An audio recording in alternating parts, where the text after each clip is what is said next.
Nahuli kam ang pananalisi sa isang tindahan sa Divisoria sa Maynila sa kasagsagan ng buhos ng mga mamimili bago magbagong taon. Mahigit 10,000 pisong halaga ng paninda ang natangay ng suspect.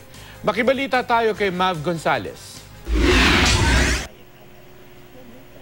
Sa kasagsagan ng pamimili para sa bagong taon, huli sa CCTV ang pananalisi sa isang tindahan sa Divisoria noong Biyernes. Sa simula, makikita ang tauhan ng tindahan na naglalakad, bitbit ang mga paninda. Sinusundan siya ng suspect na nakaitim na t-shirt. Pagdating sa tindahan, ibinaba ng tauhan ng mga paninda. Lumapit sa kanya ang suspect na nagpanggap pa raw na tauhan din ng may-ari. Nagabot pa ito ng peking resibo.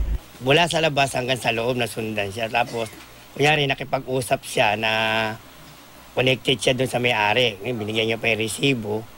Tapos maya mga ilang segundo bumalik siya. Kanya pinakukuha ng may-ari yung mga bag, yung mga paninda.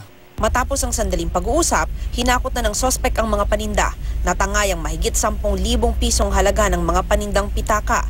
Nai-report na ng may-ari ng tindahan ng insidente sa pulisya. Nakikipagtulungan na rin sila sa barangay para makilala ang suspect. Marami na raw insidente ng pananalisi sa Divisoria.